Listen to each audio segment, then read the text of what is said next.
Eu queria falar hoje sobre a necessidade imperativa da gente se curvar à Sua Excelência os fatos. Sua Excelência os fatos. E depois da gente se curvar à Sua Excelência os fatos, a gente pode tentar concluir, tirar interpretações, tirar conclusões, tomar providências, mas antes de mais nada, Sua Excelência, os fatos. A gente aprende na faculdade de jornalismo, tem gente que diz que a gente não aprende nada na faculdade de jornalismo, não é verdade. A gente aprende na faculdade de jornalismo e a gente aprende na vida prática do jornalismo que não há nada mais importante do que os fatos. Não dá para a gente querer tirar conclusões, se apaixonar, porque a gente está mais à esquerda, porque a gente está mais à direita, porque a gente queria o Brasil mais à esquerda, porque a gente queria o Brasil mais à direita, seja lá o que for, né? O meu São Paulo perdeu para o Corinthians de 2-1. Isso é um fato. Eu posso achar que o São Paulo merecia ganhar, que o Corinthians não tinha que ganhar, isso é outra discussão, mas fatos. Existem até ditados, né, contra fatos, não argumentos e tal. E os fatos, eles têm uma virtude que eles não se guiam pela ideologia. Os fatos, eles acontecem. São coisas objetivas. O prédio caiu. O avião decolou. O cachorro fez xixi. Fatos. Alguns fatos são noticiosos, outros fatos não são noticiosos. Mas os fatos sobre os quais a gente fala aqui, os fatos sobre os quais você comenta, eles são notícia. Você se interessou por eles. Pode ser o casamento de uma celebridade, pode ser a separação de uma celebridade, pode ser o nascimento do filho de uma celebridade, pode ser um fato trágico, pode ser um acidente de trânsito. Mas se a gente não investigar os fatos, se a gente não se guiar pelos fatos, a gente começa uma discussão amalucada como a que a gente está vendo nesse momento. Houve um fato indiscutível. Um policial militar da tropa de elite da Polícia Militar de São Paulo, da Rota, Patrick Bastos Reis, de 30 anos, ele fazia o policiamento numa favela do Guarujá. Ele e um colega dele. Ele tomou um tiro disparado por alguém a cerca de 50 ou 70 metros, uma pistola, e esse tiro levou ele à morte. O soldado Reis deixou um filho, era casado, isso é um fato. Então, a PM de São Paulo iniciou uma operação Escudo. Ele foi alvejado na quinta-feira, morreu na quinta-feira. Iniciou uma operação Escudo na região onde o soldado Reis foi assassinado. E dessa operação Escudo resultou um sujeito chamado Deivinho, de apelido, nome Erickson David da Silva, 28 anos, que se entregou no domingo, gravou antes um vídeo. Erickson tem 3 passagens por roubo, fato. 1 por formação de quadrilha, fato. Já foi condenado em 2015. E dessa operação Escudo também resultaram mortes. Se 8, se 9, se 10, se 11, se 15. Está tudo muito confuso, porque algumas mortes são assumidas pelo próprio governador quando dá entrevista, outras pelo secretário de Segurança. Aí tem denúncia de que morreu mais gente, e como morre gente na região e não sabe se está associado à Operação Escudo ou não, tem um número de mortes que talvez seja ou não seja, enfim. Aqui já começa a ficar complicado. Mas o fato é, houve a morte de um PM, houve uma operação para buscar o autor, essa operação resultou em alguém que se entregou e mortes. O governador admite 8 mortes. Bom, o que acontece, o que é esperado quando acontece algo assim? Tem duas coisas para investigar. Duas coisas para investigar. E isso é objetivo. Tem duas coisas para investigar. Uma coisa para investigar é a morte do soldado Reis. O sujeito que se entregou porque ele é autor da morte, ele se entregou porque mandaram que ele se entregasse, porque dizem que ele é integrante do PCC e recebeu a missão de se entregar. Ele diz que não foi ele fala que ele é inocente, o que ele fala não tem importância nenhuma, porque todo mundo que é acusado pode falar que é inocente, tem que ter investigação. E a investigação vai dizer que, e esse é o objetivo, se ele é o autor do disparo, sim ou não. Tem que dizer. Esse é o objetivo. Porque ele se entregou e vamos ver o que vai acontecer. Não é que ele se entregou dizendo eu fui o autor. Ele falou, eu estou me entregando, mas eu sou inocente. Essa é uma investigação. A outra investigação é em torno das mortes ocorridas na Operação Escudo. Tem um inquérito policial militar, a ouvidoria da polícia está olhando, está investigando e tem que investigar. O que aconteceu ali? Esses são os fatos indiscutíveis. E aí, quando a gente não se curva aos fatos, o que acaba acontecendo é que a gente comete erros, e erros graves. Eu vou voltar a falar desse caso. Mas pega o caso do que aconteceu em São Paulo, num jogo de futebol entre o Palmeiras e o Flamengo, em que, porque houve um erro na hora de se observarem os fatos, em que o sujeito foi preso, e o camarada que foi preso, dizendo que era inocente, depois se viu que era inocente mesmo. Só que o delegado deu declarações sobre a culpa do camarada, porque não se prendeu aos fatos. Os fatos mostraram que o culpado era outro. E que agora parece que há uma quantidade de evidências muito razoável sobre a responsabilidade deste outro que foi preso. Então a gente volta ao episódio do Guarujá. O Guarujá, que é um destino turístico importante, o Guarujá, que é um dos destinos mais procurados na virada do ano no Brasil.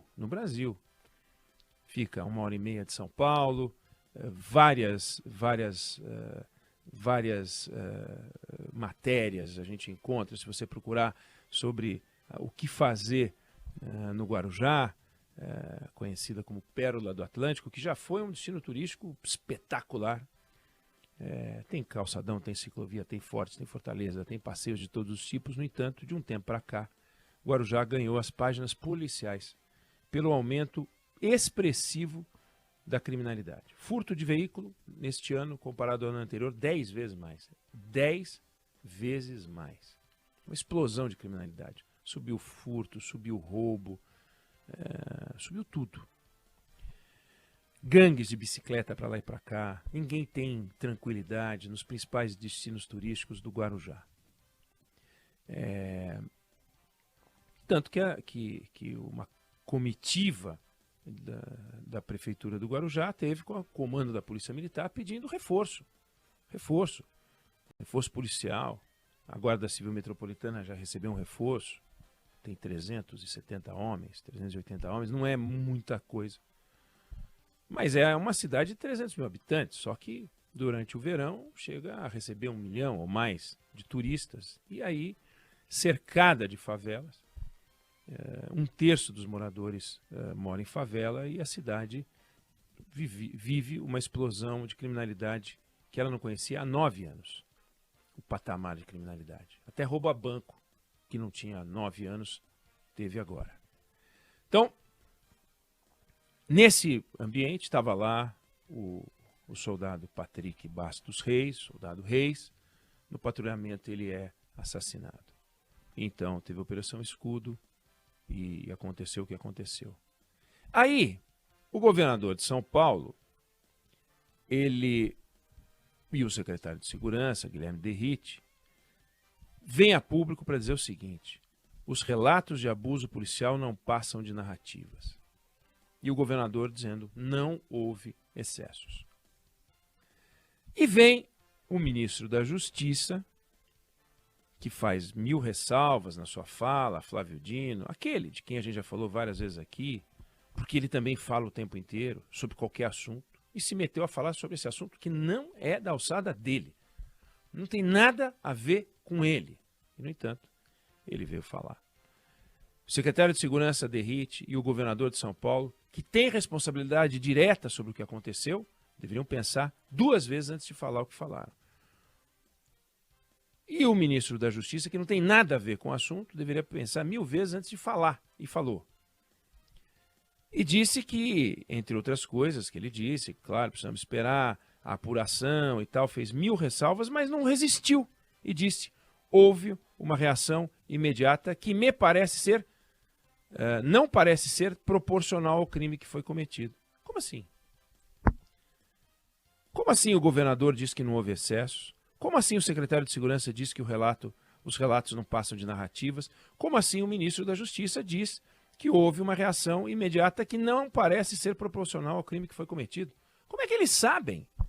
Como é que um tem tanta certeza de que houve uma reação imediata que não parece ser proporcional ao crime cometido? Como é que ele sabe? Ele apurou? Ele investigou? Não, ele palpitou. E como o secretário de Segurança, Guilherme Derrite, e o governador de São Paulo podem dizer que os relatos de abuso policial não passam de narrativas e que não houve excesso? Eles não sabem, eles palpitaram.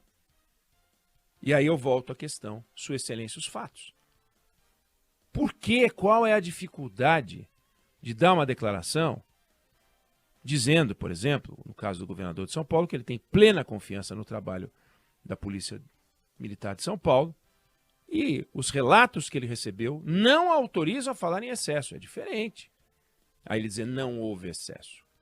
Os relatos que ele recebeu, dada a confiança que ele tem na PM, não autorizam que ele fale em excesso.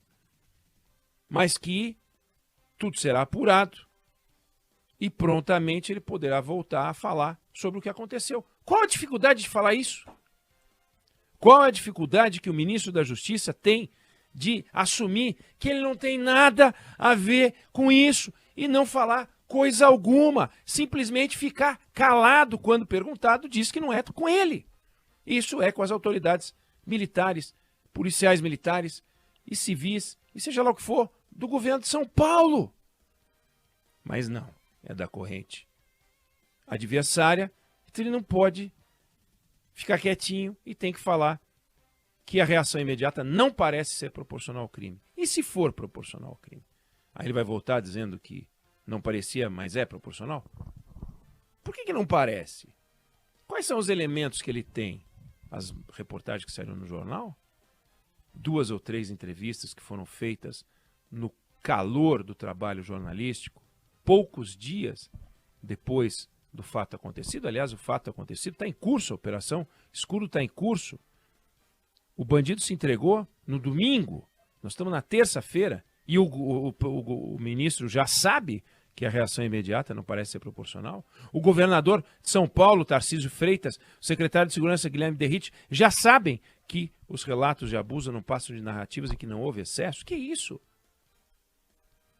Essas autoridades têm que se curvar aos fatos, assim como nós temos que nos curvar aos fatos. Então, o correto é a gente relatar o que aconteceu, inclusive levando, e é fato, abrindo espaço para as denúncias de abuso da polícia e abrindo espaço para o que diz a polícia, inclusive o que diz o governador, o secretário e o ministro da Justiça. É fato, o governador falou isso. É fato, o secretário de Segurança falou isso. É fato, o ministro da Justiça falou isso. Sobre estes fatos, essas 3 declarações absolutamente inapropriadas, que eu estou concentrando a minha conversa com você hoje, porque eu não sei o que aconteceu. Você não sabe o que aconteceu. O governador não sabe o que aconteceu. O secretário de Segurança não sabe o que aconteceu. E o ministro da Justiça não sabe o que aconteceu. Os fatos só vão ser descobertos depois de apurados. E é isso que a gente tem que ter, é a humildade que a gente tem que ter, de dizer, eu não sei o que aconteceu. nós estamos levantando. É esse o trabalho do jornalista, é esse o trabalho da polícia, é esse o trabalho de todo mundo. Agora, autoridades têm que ter responsabilidade. Quando o governador diz que não houve excessos, quando o secretário de Segurança diz que tudo não passa de narrativa, os relatos de abuso, e quando o ministro diz que, ao contrário do que dizem os outros dois, que a reação imediata não parece ser proporcional, eles estão sendo irresponsáveis. Eles estão sendo irresponsáveis, eles estão sendo ideológicos, eles estão sendo tudo menos corretos. Tecnicamente, eles não estão sendo corretos. Eles não sabem o que aconteceu. E não estão, portanto, autorizados a falar sobre isso com essa veemência. Agora, eles querem, porque o governador tem que defender a polícia. E tem que defender a polícia. Mas existe uma alternativa de declaração defendendo a polícia, inclusive a memória do soldado Reis, que foi morto em ação, trabalhando. Foi morto por um bandido que a gente não sabe se é ou se não é o Erickson David da Silva. A gente ainda não sabe. Como a gente não sabia sobre a morte da Gabriela Anelli, palmeirense, que tinha sido o primeiro, porque não tinha evidência suficiente. E se comprovou falsa a afirmação. Então, vamos esperar, vamos aguardar. Claro, isso é notícia. Morreram 9 ou 8 pessoas, ou 10, ou 12, ou 15, precisamos saber. Nós temos que saber tudo o que aconteceu. É a nossa obrigação, porque é a nossa polícia. E a nossa polícia tem que dar satisfação para a gente. E é a nossa polícia que também morreu. E a gente tem que zelar e cuidar da nossa polícia. Então, Sua Excelência, os fatos. Sempre que a gente seguia por eles, a gente erra menos. Sempre que a gente se antecipa e começa a tirar conclusões precipitadas, a gente erra e erra muito. Eu não sei se você concorda ou discorda, mas essa é a minha opinião sobre o assunto.